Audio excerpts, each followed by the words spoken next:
en la vida.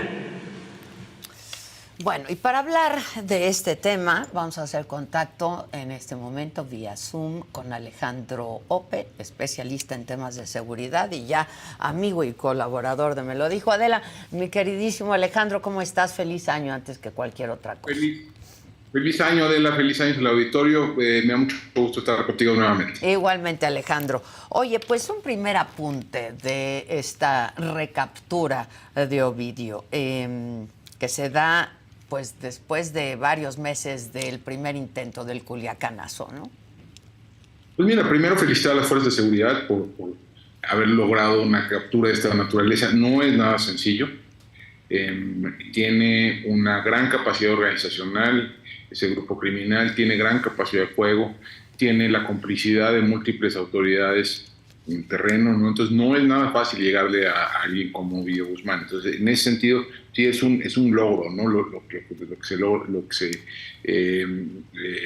Llegar a él, capturarlo y extraerlo y trasladarlo a la Ciudad de México. Eso no es menor lo que se logró. Segundo, yo creo que sí hubo algunos aprendizajes con respecto a 2019. A ver. Primero, esto se realiza en las horas de la madrugada, no a las 11 o 12 del día, que fue como fue en octubre de 2019. Se realiza en una zona relativamente despoblada, no en medio de una zona residencial de la ciudad de Culiacán. Se prioriza el traslado del detenido, ¿no? Hay múltiples aeronaves, incluyendo helicópteros artillados, para sacar de allí a Ovidio, llevárselo hacia el aeropuerto de Culiacán y sacarlo de la zona lo más rápido posible. O sea, en ese sentido sí hubo un aprendizaje importante. Y entonces salió, en este caso, no se vieron ante la disyuntiva de soltarlo o sufrir las consecuencias de la violencia. Hay, sin embargo, algunos de los errores cometidos en octubre de 2019 que se repiten en este caso. Okay. Uno es la comunicación, ¿no? Durante horas ya la comunicación se fue fluyendo a cuentagotas y por fuentes no oficiales, ¿no? Vacío de información. Vacío de información. Entre el inicio del operativo y la primera comunicación oficial sobre el tema pasaron casi 8 horas. ¿No?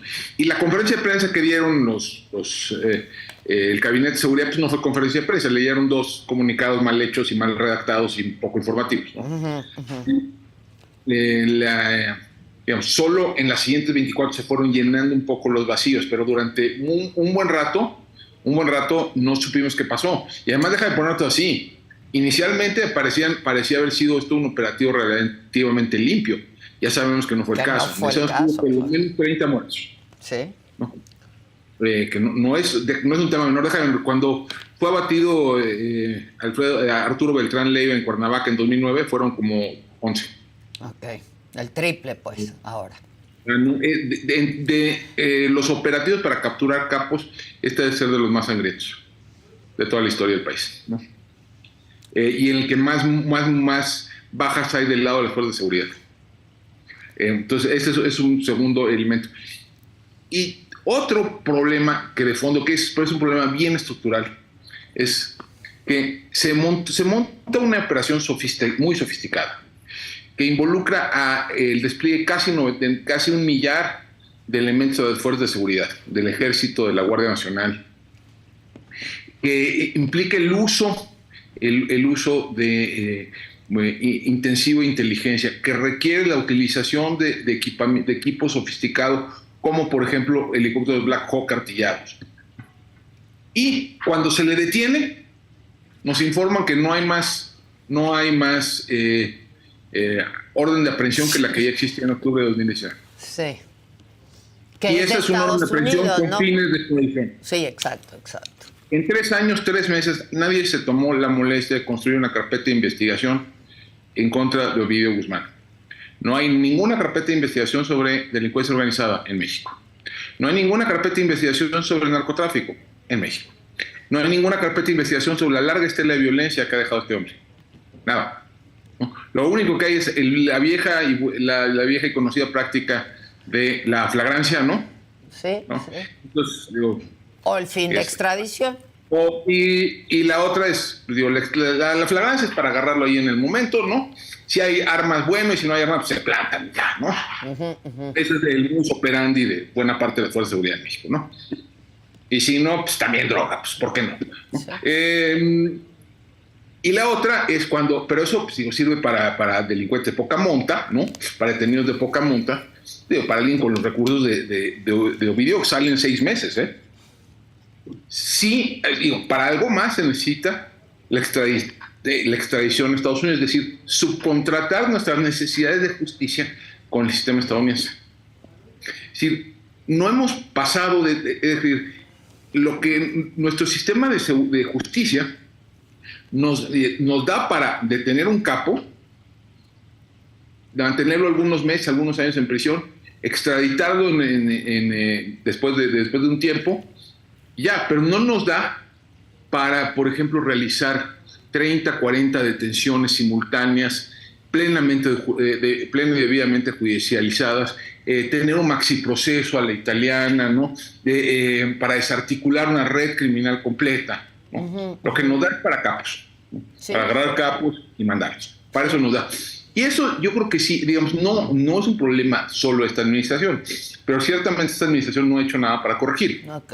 Sí, sí, sí. O sea, de hecho, le apuestan por más que presumen de la inteligencia, le apuestan a la fuerza y no a la justicia. No, entonces, digamos, sí, entonces, me queda claro.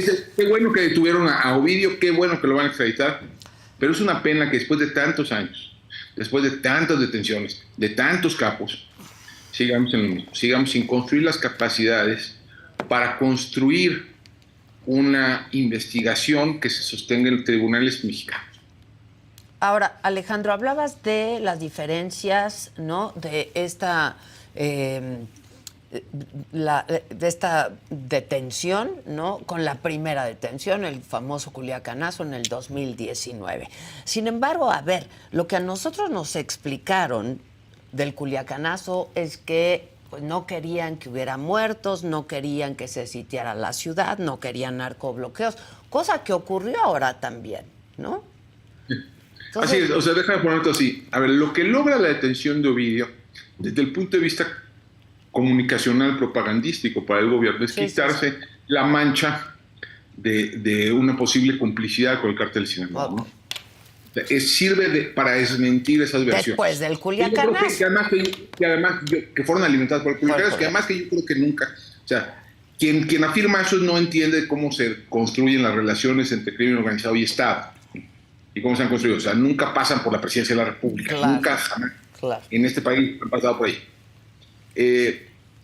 Pero además, en contrapartida, lo que hace esta detención es desacreditar la justificación dada para el Culiacanazo original, ¿no? Que era la libertad, había que liberar a Ovidio para detener la violencia. Ahorita demostraron que pues, que estaban dispuestos a tragarse una cantidad importante de violencia, claro, para lograr la detención de este personaje. O sea, no fue un acto de humanismo lo de octubre de 2019, no, un acto de incompetencia. De incompetencia, claro, claro. Ahora, quisieron esconder su ineptitud detrás de esta retórica no de salvavidas. Sí. Ahora, también hemos escuchado mucho, Alejandro, esto de que Ovidio, sí se le conoce como el líder, ¿no? de este cártel. Sin embargo, también se dice que no es el que opera, que son sus otros. No, a ver, Adela, es que el problema es este. El cártel de Sinaloa es una organización horizontal. Es más una confederación de múltiples grupos, clanes, facciones, familias, que una estructura vertical y jerárquica. No hay nadie a la cabeza. Hay una multiplicidad de actores criminales que, digamos, bajo ese paraguas, ¿no? realizan diferentes acciones para alimentar el tráfico de drogas, sobre todo hacia Estados Unidos. Entonces, detener a a Ovidio, pues tiene un valor peso simbólico importante por ser hijo de quien es, ¿no? Y por haber sido el protagonista del Culiacanazo, claro. Pero en términos prácticos, pues, digamos, el peso de esta detención pues, es relativamente menor. Se dice, aunque digamos, eso habrá que confirmar, que Ovidio ha sido un actor particularmente activo en la expansión de la producción de fentanilo en México. Sí, ¿no? sí. Y eso puede ser cierto, puede haber sido, o sea, a partir de 2018, 2019, se empieza a cerrar por restricciones crecientes del gobierno chino, se empieza a cerrar la importación de fentanilo, a México para su reexportación a Estados Unidos. Pero lo que empieza a suceder es la exportación de precursores y la producción del producto terminado en México. En México, sí. Y eso dicen que uno de los actores centrales en esto puede haber sido Ovidio Guzmán. Ahora, una vez que está el genio fuera de la lámpara, pues, mucha gente puede entrarle, ¿no? No es que haya aquí derechos de autor, ¿no? Sí, claro. Sí, patentes, ¿no? O sea, ya una vez que ya agarraron cómo producir fentanilo en México y cuáles son los contactos para obtener precursores en China, pues, varios pueden seguirlo haciendo. Entonces, en ese sentido, pues yo creo que no habría mayor impacto. Y además yo creo que ya después de tantas capturas de tantos capos durante tantos años, ya debería quedarnos clarísimo que descabezar las organizaciones criminales tiene muy poco efecto sobre la estructura de la economía ilícita. O sea, los flujos de droga siguen alimentados, siguen con o sin estas cabecillas al frente, porque hay fenómenos estructurales de oferta y demanda, ¿no? Entonces, bueno, el asunto del digamos, ¿y por qué se sigue haciendo esto? Pues por varias razones, ¿no? Uno, porque es lo que las instituciones, tanto en México como en Estados Unidos, han ido diseñando sus procesos internos para hacer, ¿no? Las instituciones acaban haciendo lo que saben hacer, no necesariamente lo que necesitan hacer. Sí. Hay inercias, se van formando inercias institucionales muy serias, ¿no? No solo en esto, en todas las burocracias. Esto tiene un valor, como se ha visto en estos días, un valor propagandístico político importante para los gobiernos de ambos países, ¿no? Se da la impresión de que se está haciendo algo, ¿no? Aunque todo el mundo sepa, ¿no?, al interior del aparato, que esto pues, no tiene mayor impacto. Y bueno, y no está de más decir que pues, estas personas pues sí han cometido delitos graves y que es correcto que sean procesados. Claro, sin duda. Además, eso es cierto. El tema del fentanilo... El problema es que si este es el corazón de la política, y lo es, yo creo que ya nos debería quedar clarísimo que hay más líneas de continuidad entre la política antinarcóticos de este gobierno con la de los anteriores que un cambio significativo. Los abrazos no balazos nunca fue política pública, siempre fue propaganda. Sí, sin duda, un eslogan propagandístico. Ve los últimos 6 meses. hemos detenido en espacio de un semestre a Rafael Caro Quintero, al hermano de Nemesio Ceguera, ahora Ovidio Guzmán. Pues entonces, a ver, el gobierno tiene una política explícita de captura de cabecillas del crimen organizado, como la tuvo Calderón, como la tuvo Peña Nieto, y como de hecho la han tenido todos los gobiernos de México desde Miguel de la Madrid, ¿no? Y para dar con esas personas, han colaborado. En cada uno de esos, por más que lo niegue el gobierno de México, ha habido colaboración, sí sea indirecta, de parte de las agencias, estadounidenses. De Estados Unidos. Además, el tema del fentanilo, Alejandro, tiene seriamente preocupado a Estados Unidos, ¿no?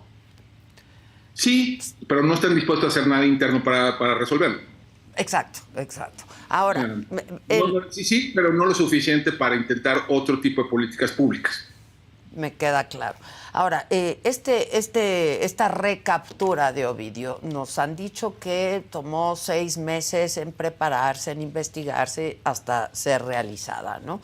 ¿Es casual que se dé unos días antes de la visita del presidente de Estados Unidos a nuestro país? Mira, dar con una persona como Ovidio Guzmán es un proceso muy complejo. Requiere la colaboración de múltiples agencias, requiere un proceso muy gradual de ir tendiendo un cerco en torno al blanco específico, en este caso Ovidio Guzmán. Requiere además que surja una oportunidad, una oportunidad para detonar un operativo. Eso es muy difícil de programar. O sea, son tantos imponderables que decir, mira, lo vamos a capturar el 5 de enero, pues eso no, nadie te lo puede asegurar. Absolutamente nadie te lo puede asegurar. Entonces, yo creo que la idea de que lo capturaron para quedar bien con Biden, pues eso francamente no sostiene. Pero además, lo que sí puede haber sucedido es que en la medida que se acercaba a la cumbre, en la medida en que la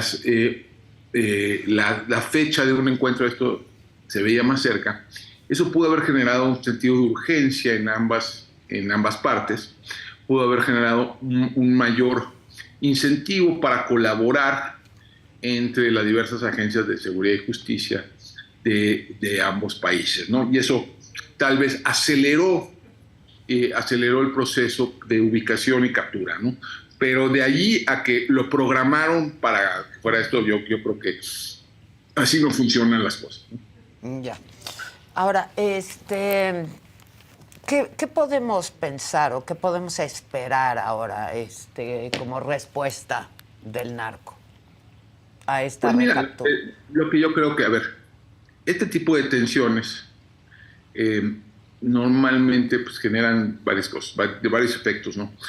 Hay vacíos de poder en las organizaciones. En este caso tal vez no tan serios porque pues, este era uno de varios jugadores de una sola facción del grupo criminal, ¿no? Generan disputas sucesorias, sobre todo cuando es en el ápice de la organización. Genera oportunidades para que otros se hagan de esas rentas criminales. Entonces, en ese sentido, tiene un efecto desestabilizador en el submundo criminal y hay mucha evidencia de que la captura de este tipo de personas genera incrementos de violencia letal en el corto plazo. Yo creo que digamos, eso pudiera ser sobre todo el caso de Sinaloa, Sonora, tal vez Durango.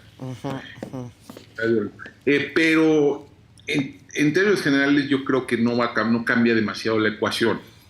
Ni del lado de la violencia, ni del lado de la estructura de la organización, ni del lado de la economía ilícita, ¿no? Del tráfico de drogas. Yo creo que esto se va a mantener. Yo creo que, a ver, a Ovidio, déjame ponerlo así.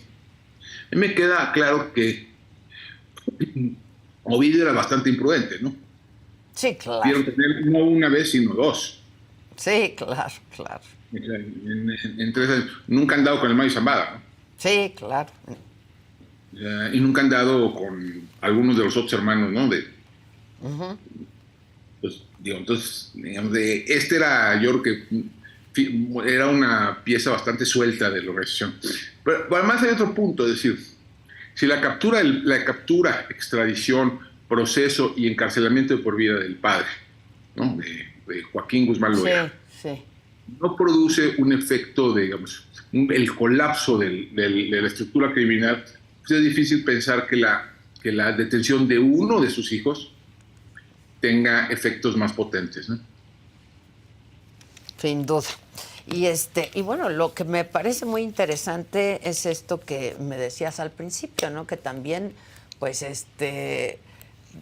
desecha la recaptura de Ovidio, desecha la explicación y la justificación que en su momento dio la autoridad, comenzando por el presidente López Obrador, de por qué lo dejaron ir, ¿no?